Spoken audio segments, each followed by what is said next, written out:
Pakistan's Foreign Minister Shah Mahmood Qureshi has warned India that if it did anything foolish, it must be prepared for a befitting response. In a press conference, he said that Islamabad has always worked for a lasting peace in the region. The foreign minister said that certain forces in the region are looking to derail any and all peace initiatives. Qureshi went on to say India's atrocities in occupied Kashmir are not hidden from the world. He called on global powers to take action against New Delhi's violations of basic human rights. Qureshi warned India was planning an adventure in the region. Pakistan has summoned a senior Indian diplomat to register a strong protest over ceasefire violations along the line of control. The Foreign Office said Indian forces resorted to unprovoked firing yesterday, injuring civilians in the Khairatza sector. In a statement, spokesperson Aisha Farooqi said Indian forces have been targeting civilian-populated areas. She said such senseless acts are in clear violation of the 2003 ceasefire understanding and international humanitarian law. She urged India to allow the UN Military Observer Group to play its mandated role as per UN Security Council resolutions. The Pakistani spokesperson said India has so far committed 1,081 ceasefire violations in 2020. Iran has confirmed 69 more fatalities from coronavirus over the past 24 hours, bringing the nationwide death toll to over 7,000. India reported more than 5,000 new cases, taking the country's infection tally past 96,000, the highest in Asia. Tehran's health ministry said almost 2,300 people tested positive, raising the overall count to over 122,000. Spain's transport minister said the country will not reopen its borders to tourists for at least another 5 weeks. The minister's comments come after Italy announced it would open its borders to tourists from the 3rd of June. Meanwhile, Russian President Vladimir Putin has said the coronavirus situation in the country's southern region of Dagestan was particularly difficult. The Caspian Sea region of Dagestan has reported 3,400 cases of the new coronavirus and 29 deaths. Russia recorded less than 9,000 new coronavirus cases for the first time since early May. The global COVID-19 death count has crossed 315,000, with over 4.7 million infections. Here in Pakistan, the death toll from the new coronavirus has jumped to 903, as the country recorded 30 new deaths in the last day.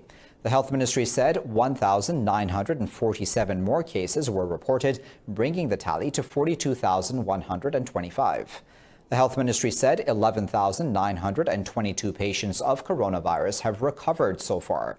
It said Punjab has recorded 15,346 infections, Sindh 16,377, and Khyber Pakhtunkhwa 6,061. 2,692 cases have been reported in Balochistan and 997 in the capital, Islamabad. Prime Minister Imran Khan, meanwhile, is launching the cash dispersal program for workers who've lost their jobs. The Prime Minister's office says over 3.4 million jobless applications have so far been received through the Asas labor portal. Chinese President Xi Jinping says he supports a WHO-led review of the global response to the COVID-19 once the health emergency ends. In a video speech to the World Health Assembly, Xi said China acted quickly to share information about the disease.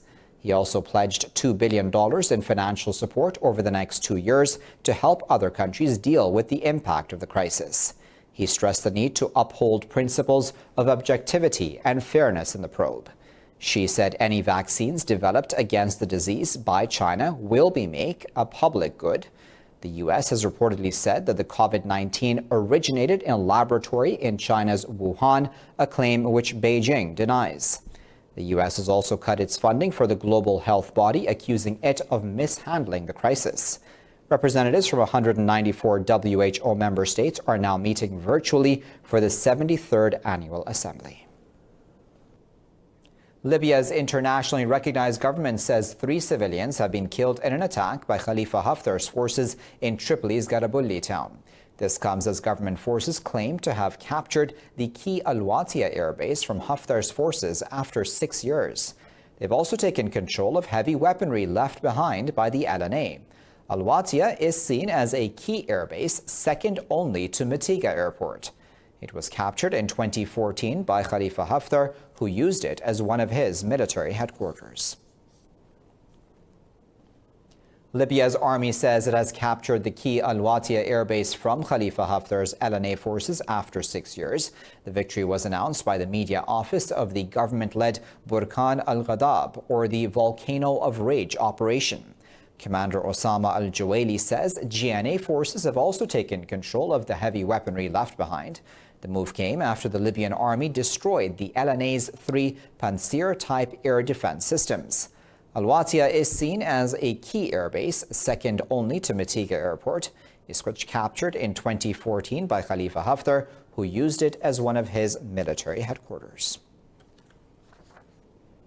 The Nigerian army says their troops have killed 20 Boko Haram insurgents in the northeastern state of Borno. A military spokesman said the troops captured 6 rifles, over 500 rounds of ammunition, and hand grenades. The official also said 9 soldiers were wounded, but there were no casualties. Boko Haram launched a bloody insurgency in 2009 in northeast Nigeria, but later spread its atrocities to neighboring Niger, Chad, and Cameroon.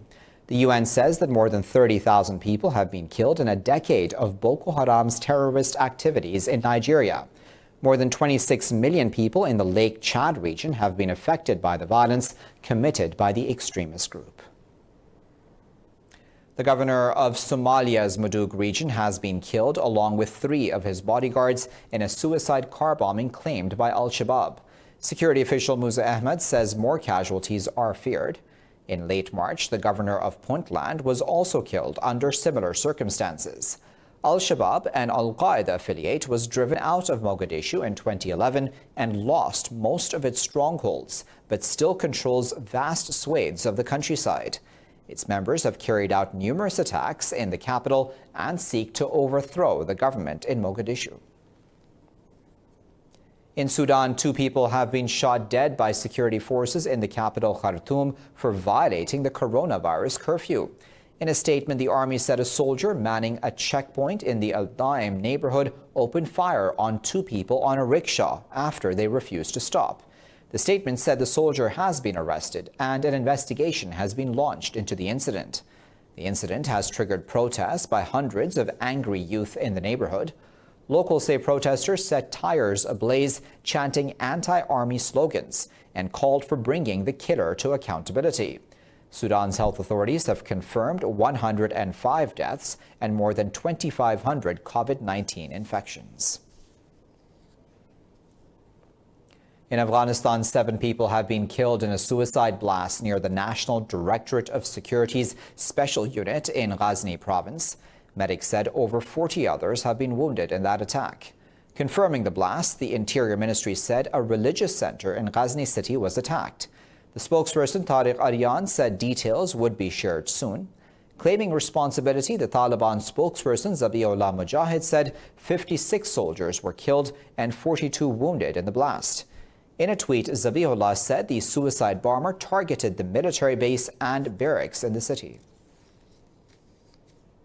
The Taliban say the recent political deal between President Ashraf Ghani and Abdullah Abdullah is only a repetition of past failures. Yesterday, Ghani and rival Abdullah signed a power-sharing agreement ending months of political impasse. Spokesperson Sohail Shaheen said all sides should focus on a real and sincere solution. Shaheen said the resolution lies in the implementation of the Doha Accord without creating further hurdles. He said the prisoners' release process should be completed and intra-Afghan negotiations should begin soon. Earlier, the U.S. envoy Zalmay Khalilzad said Washington welcomed the new power-sharing deal in Afghanistan. Khalilzad said the outline for this power-sharing deal has been in place for 10 weeks.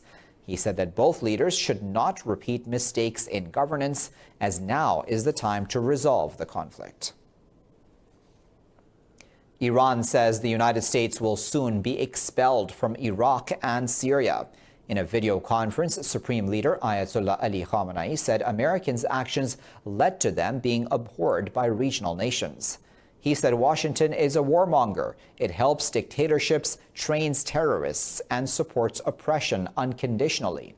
The Iranian Supreme Leader said American society and its political system are not attractive for the global community today.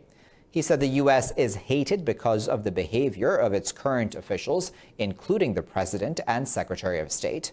Last month, U.S. President Donald Trump said he had instructed the U.S. Navy to fire on any Iranian ships that harass it at sea. After Trump's statement, Revolutionary Guards head Major General Hossein Salami said Iran would destroy U.S. warships. A Jewish settler has been found guilty of racially motivated murder of a Palestinian family. An Israeli court in its verdict announced the settler carried out an arson attack, killing the couple and their baby in 2015.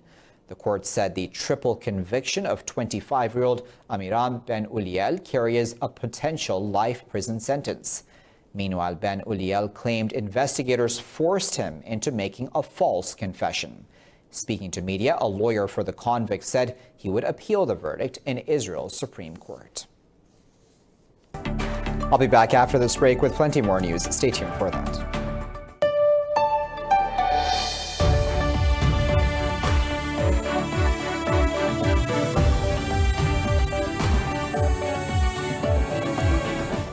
In Hong Kong, a number of lawmakers were dragged out of Parliament after a row began about a Chinese national anthem bill. The bill will criminalize disrespect of the anthem. Legislators were arguing over the leadership of a key committee which would affect the bill's progress. The chaotic scenes highlight deep divisions in Hong Kong, which is a special administrative region of China. Although last year's street protests died down during the pandemic, some demonstrations are expected to resume. It is the second time in recent days there have been scuffles in the Legislative Council. In India, Asif Iqbal Tanha, an anti-citizenship law protester, has been remanded into judicial custody till May 31st by a Delhi court. Delhi police arrested the 24-year-old Jamia Millia student on Sunday, accusing him of orchestrating violence in the city. Police said he is a key member of the Jamia Coordination Committee, which spearheaded protests against the controversial law. He's accused of instigating riots in Jamia Millia Islamia in December last year. They said Tanha is a close associate of Omar Khalid, Sharjeel Imam, and Safura, all of whom have been key members of anti-CAA protests. Last month, police booked all of these activists and students under stringent Unlawful Activities Prevention Act. Under that draconian law, the arrested can be jailed for up to 7 years.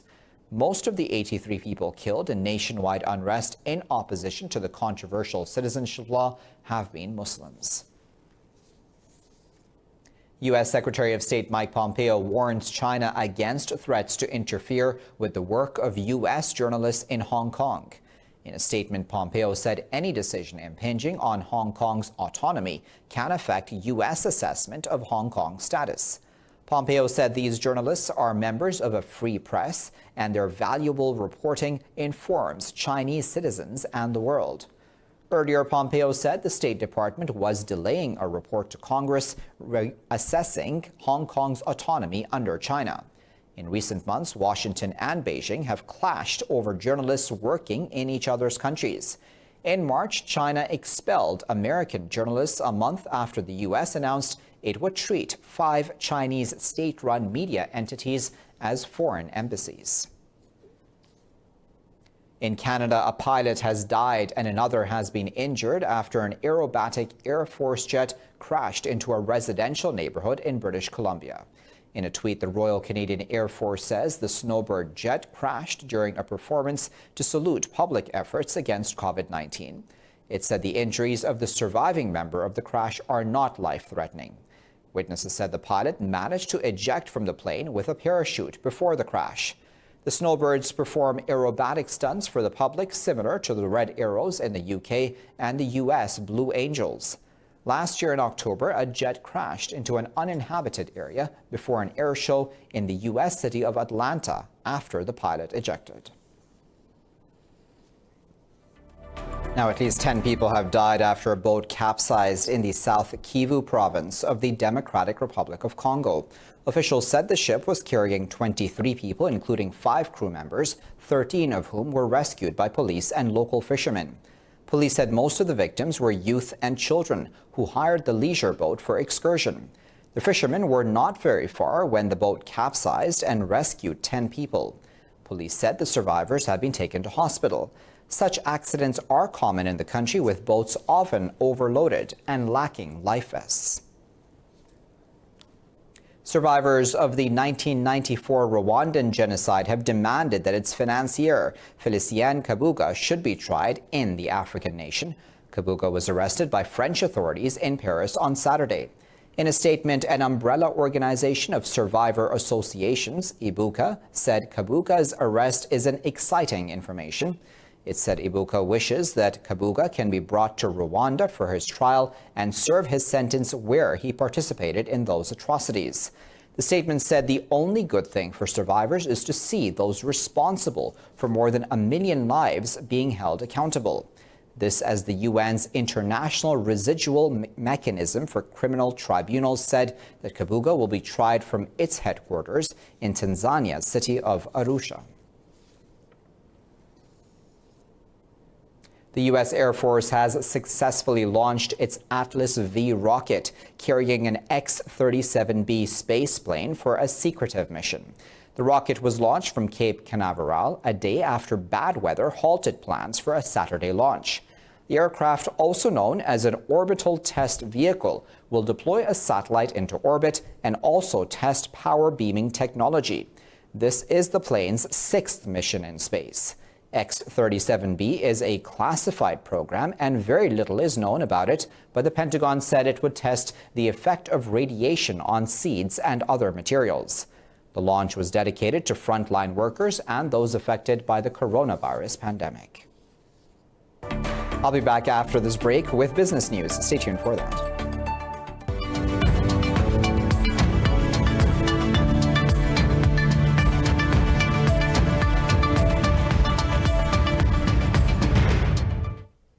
Japan has fallen into recession as the financial toll of the coronavirus continues to escalate. The country's economy shrank 3.5% in the first quarter of 2020, its biggest slump since 2015. The figure followed a 7.3% contraction during October to December, confirming a second consecutive quarter of decline. Japan introduced a state of emergency in April, severely affecting supply chains and businesses in the trade-reliant nation. Economists forecast that the economy will shrink 22% during April to June, which will mark its biggest decline on record. Japan announced a record over $1 trillion stimulus package to cushion its economy against the economic fallout of COVID-19. Federal Reserve Chairman Jerome Powell says the U.S. economy can collapse by 20 to 30% this quarter due to the COVID-19 lockdown. Powell said the U.S. economic recovery may stretch deep into next year, and a full comeback may depend on a COVID-19 vaccine. Powell said unemployment in the U.S. can peak at 20 to 25%, a level not seen since the 1930s. Powell said he is, though, confident that the country's economy will avoid another depression. Powell said the economy will need more government spending to support workers and businesses to allow for recovery. European stock markets have gained steam on the hopes of economic revival as many countries lift restrictions. Investor confidence is rising cautiously, despite fears of a second wave of coronavirus cases. Frankfurt's DAX has gained nearly 3%. The CAC 40 in Paris and London's FTSE 100 is trading over 2% higher. In Asia, Hong Kong's Hang Seng led the gains, closing over 0.5% higher. Seoul's Kospi and Japan's Nikkei 225 also gained nearly 0.5%, while the Shanghai Composite rose a fraction. Meanwhile, the international benchmark Brent crude oil price has gained over 5%.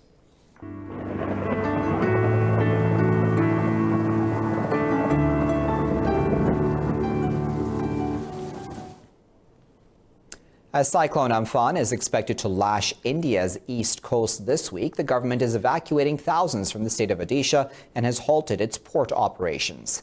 Officials said this natural calamity is piling pressure on emergency services already grappling with the coronavirus pandemic. They said Amphan has intensified into an extremely severe storm and will unleash heavy rains with high-velocity winds in Odisha. The National Disaster Response Force has enhanced its strength to a total of 37 teams to combat the cyclone as well as the pandemic. The force said it is fully geared with all equipment and paraphernalia to face the developing situation. Prime Minister Narendra Modi is set to hold a meeting in New Delhi, the capital, to plan how to mitigate damage and injuries. Time now to find out what the weather is like around the world.